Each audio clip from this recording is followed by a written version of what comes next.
살기 좋던 비키니시티는 망했습니다. 애니메이션 스폰지밥의 흥행으로 잘 나가던 도시 비키니시티는 스폰지밥이 시즌4 이후에 설정 변환과 혐오스러운 개그 코드로 인기를 잃은 이후 주 수입원인 애니메이션 산업이 망한 덕분에 자연스럽게 비키니시티 역시 슬럼가가 되었죠. 그리고 우리의 주인공 스폰지밥도 기분이 꽤 나쁜 듯 하군요. 애니메이션이 망가진 것보다도 비키니시티 주민들이 비키니시티가 망한 이유가 모두 애니메이션 스폰지밥의 주연들 때문이라고 생각하기 때문입니다. 덕분에 스폰지밥은 길을 지나다니다가도 린치를 당하고 경찰마저 그 상황을 방관하는 최악의 상황이죠. 스폰지밥만 망가진 건 아닙니다. 집게리아도 강도와 테러에 시달리죠. 빵빵한 배와 당당한 표정을 자랑하던 집게 사장님도 이제는 술에 겨른 아저씨가 되어있죠. 집게 사장님은 집게리아와 함께 죽고 싶다고 말하며 스폰지밥이라도 조용한 다른 도시로 도망가길 바라지만 스폰지밥은 비키니시티를 떠날 수 없습니다. 뚱이 때문이죠. 스폰지밥과 집게 사장은 오랜만에 술을 나누면서 회포를 풀고 깊은 취기에 숙면을 때리고 일어난 스폰지밥 앞에는 상반신만 남은 집게 사장과 스폰지밥을 체포하러 온 경찰들이 있었습니다.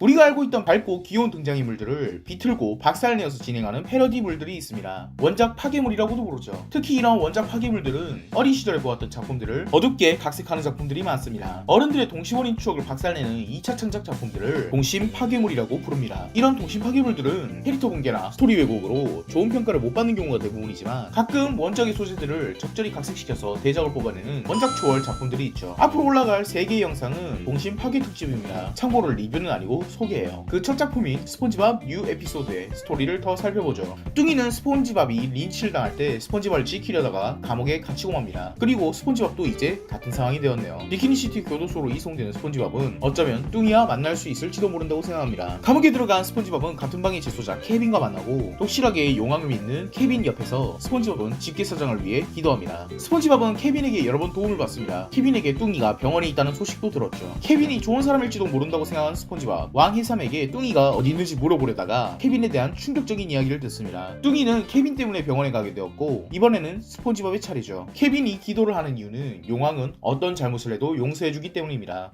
스폰지밥은 케빈을 꼭 해서고 독방에 수감됩니다. 독방에서 플랭크톤을 다시 만나게 되죠. 플랭크톤은 스폰지밥의 잘못이 아니라고 말하고 스폰지밥에게 몸을 빌려달라고 합니다. 스폰지밥은 거절하지만 플랭크톤이 집게사장이 어떻게 죽었는지 알려주자 스폰지밥은 플랭크톤에게 몸을 맡깁니다. 탈출에 거의 성공하는 그 순간 뚱이를 두고 갈 수 없다며 스폰지밥은 그를 구하고 탈출하자고 하나 망설이는 사이 이미 늦어버렸습니다. 스폰지밥은 공기실에서 말라가는 고문을 받게 됩니다. 그 사이 플랑크톤은 왕해삼을 조종해서 죄수들을 탈출시키죠. 시점은 또 바뀌고 이번에는 병실에 있는 뚱이입니다. 고통을 받고 병원에 입원하게 된 케빈이 뚱이를 찾아오죠. 또 한 번의 복수를 당하게 된 뚱이, 그리고 뚱이를 구해준 것은 한 마리 오징어였죠. 뚱이뿐만 아니라 스폰지밥도 구하게 되고 스폰지밥과 뚱이는 감동의 재회를 하게 됩니다. 그때 플랑크톤도 합류하게 되고 플랑크톤은 징징이의 모습을 보고 놀랍니다. 징징이는 이미 죽었을 것이라고. 그들은 탈출하면서 징징이의 이야기가 시작됩니다.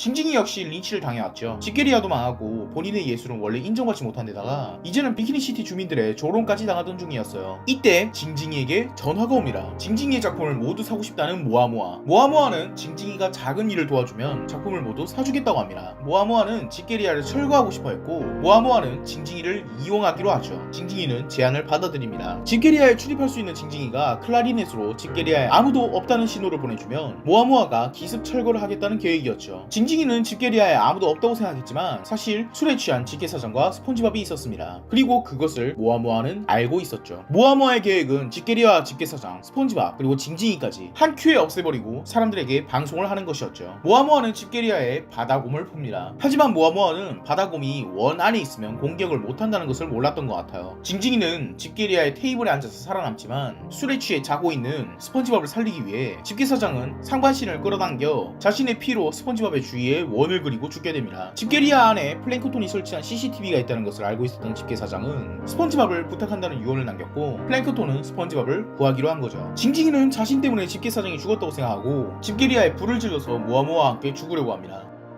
하지만 모아모아와 징징이 둘 다 죽지 않았죠. 모아모아는 경찰이, 징징이는 그의 아구 철운도가 구하게 됩니다. 징징이는 스폰지밥이 집게사장을 죽이지 않았다고 스폰지밥을 구하러 다니지만 경찰도 비키니시티 사람들도 그를 조롱할 뿐입니다. 더 충격적인 것은 사실 모아모아는 집게리아 철거 장면을 생방송하고 있었기 때문에 집게사장을 죽인 것이 스폰지밥이 아니라는 것을 알고 있었다는 거죠. 어차피 미워하던 두 사람이 망한 것이기 때문에 관심도 주지 않았던 것 뿐입니다. 징징이는 충격에 휩싸입니다. 그리고 철운도에게 전화해서 스폰지밥을 구해달라는 부탁을 하지만 매몰차게 거절당하죠. 집게사장에 대한 죄책감 때문이었을까요? 스폰지밥을 구하고 싶었던 걸까요? 징징이는 본인이 집게사장을 살해했다는 유서를 쓰고 극단적 선택을 하게 됩니다.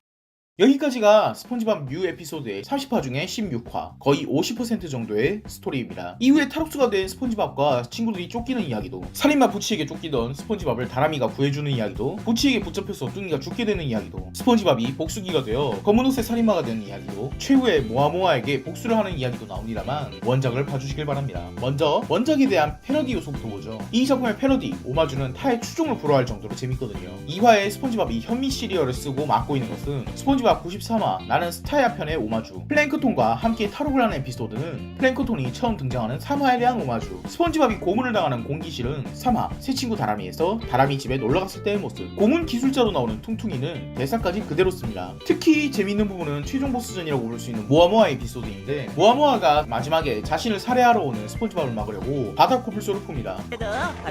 하지만 스폰지밥 애청자라면 모두 알고 있죠. 스폰지밥은 바다 코뿔소를 막아주는 속옷을 입는다는 것을. 작품의 복선을 원작에 깔아놓는 미친 연출 아니겠습니까? 이 외에도 작품에 어마어마한 패러디가 산재이기 때문에 스폰지밥의 매니아들이라면 다 기억이 날만한 장면일 거예요. 반면에 이 작품을 리뷰를 할 정도로 심오한 주제나 재미있는 상징, 사회비판적 메시지들은 거의 없습니다. 철저히 킬링타임용 컨텐츠라고 볼 수 있죠. 작품이 참신하다고 보기도 어렵죠. 스폰지밥 뉴 에피소드가 나온 2016년 이전부터 동심 파괴물들은 있어왔고 그들의 특징을 그대로 따온 수준의 작품들이니까요. 동심 파괴물의 대상이 되는 작품들에는 공통점이 있습니다. 대부분은 사자의 상시공에 시간의 흐름이 없으며 작품이 막연히 해피엔딩이겠거니 하는 느낌으로 끝나거나 영원히 어린아이인 작품들이 많이 당하게 됩니다. 우리나라에서는 둘리, 짱구, 스폰지밥이 많이 그 대상이 되곤 하죠. 이는 어른들의 마음속에 있는 행복한 네버랜드를 박살내는 충격을 줍니다. 우리는 나이가 들었지만 호빵맨, 짱구, 텔레토비, 토마스 친구들은 어딘가에서 행복하게 지내고 있을 것 같잖아요. 지금의 나는 때묻었지만 순수하던 시절 나를 즐겁게 해줬던 주인공들은 행복하게 살고 있기를 바라죠. 그 주인공들을 찢고 죽이고 박살내고 버리는 작품들을 보는 것을 즐기는 변태 같은 분들이 계시죠. 이 작품에 관심이 생긴 너, 나, 우리들입니다. 이런 추억 능력은 사람들에게 위화감과 배덕감을 주면서 묘한 카타르시스를 줍니다. 때묻지 않은 어린 시절의 나를 더럽히는 기분이죠. 스폰지밥 뉴 에피소드는 이 목적을 아주 완벽하게 전달해줍니다. 사이코가 아닐까 싶을 정도로 밝던 스폰지밥이 비키니시티 주민들을 다 죽여버리겠다고 생각하는 살인마가 될 때까지의 이야기를 보면서 언제나 뻔뻔할 것 같았던 직계사장은 초췌해지고 바보 같지만 걱정이 안 되던 뚱이는 가장 약한 모습으로 틱틱거리지만 정이 많던 징징이는 죄책감에 목을 매달죠. 내가 바랐던 만화 속 주인공들의 행복이 짓밟히고 붕괴되는 것을 보며 어떤 이는 행복한 작품이 아닌 현실의 냉혹함을, 어떤 이는 내가 알던 캐릭터들이 망가지는 것에 대한 배덕감을, 그들이 왜 고통받아야 하지? 라는 미화감을 느끼면서 동심 파괴물은 인기를 유지해 나가고 있죠. 스폰지밥 뉴 에피소드는 동심 파괴물로서 기능할 뿐만 아니라 장르물로서도 뛰어납니다. 이 작품의 장르는 복수물, 누아르, 부조리극입니다. 하나하나 뜯어보죠. 이 작품은 스폰지밥 개인에게 집중해서 보면 내가 살아가던 우리 마을 사람들에게 배신당하고 마을 전체를 박살내는 전형적인 복수물의 플롯입니다. 갇혀있다가 풀려난 주인공이 알 수 없는 최종 보스에게 쫓기기도 하면서 복수를 해나간다는 플롯은 박찬욱 감독의 올드보이와 유사합니다. 주인공의 복수심, 주인공의 절망감, 잔인한 고통 등을 묘사하면서 복수에 성공하는 카타르시스를 제공하기 때문에 자극이 매우 강렬하죠. 덕분에 이 작품은 한 화를 보면 다음 화를 저절로 보게 되는 흡입력이 매우 강렬한 작품입니다. 누아르라는 면에서 그럴까요? 이 작품은 다음에 소개할 짱구 등 못말림과 달리 선악이 분명히 존재하는 누아르물입니다. 등장인물들이 모두 악인인 피카레스크에 가까운 마더나 대부와는 다른 느낌이죠. 스폰지밥은 비정한 비키니시티 사람들 틈바구니에서 버티면서 마을 주민들이 다시 착하게 변하길 바라는 순진한 주인공이에요. 하지만 비키니시티는 번번이 그 기대를 저버리고 스폰지밥이 악으로 타락하는 모습까지 볼 수 있는 사회를 철저히 불신하고 냉소하는 누아르 장르의 정석이라고 볼 수 있습니다. 냉소적인 사회에서 범인하면서 인간에 대한 복합적인 감정을 품는 주인공을 보여준다는 점에서 영화 택시 드라이버와 비슷하다고 볼 수 있겠네요. 마지막으로 부조리극이라는 점을 보죠. 이 작품에서 주인공과 독자 모두가 의거하는 것은 왜입니다. 올드보이를 예로 들었는데 올드보이는 주인공이 그런 상황에 처하는 이유를 꽤나 납득가게 악당의 사정을 면밀하게 묘사하면서 왜를 해소해줍니다. 하지만 이 작품에서는 그 의문을 해소해주지 않아요. 왜 뚱이는 그렇게 죽었어야 했지? 왜 비키니시티는 그렇게 비정해졌지? 왜 스폰지밥이 비키니시티 몰락의 원흉으로 꼽혔지? 왜 이들이 이렇게 된 거지? 이 작품이 동심 파괴물이면서 스폰지밥이 처하는 상황들이 부조리하고 이유가 없다는 점에서 독자들은 내가 사랑하던 스폰지밥이 왜 이렇게까지 고통받아야 하지? 라는 의문에 함께 공감하게 됩니다. 시즌4부터 스폰지밥 애니가 개망해서 비키니시티도 망했다? 그런 설정은 그냥 말장난일 뿐이죠. 그 설정은 독자도 주인공도 납득하지 못하는 대답이기에 이 작품의 부조리성이 더할 나위 없이 커집니다. 약간 실장석을 보는 느낌이죠. 그래서 이 작품의 주제가 뭐냐고요? 작품의 엔딩을 보면 알 수가 있습니다. 그냥 스폰지밥의 초창기가 그립다는 거예요. 스티븐 힐렌버그가 만들었던 추억 속의 스폰지밥이 그립다는 거죠.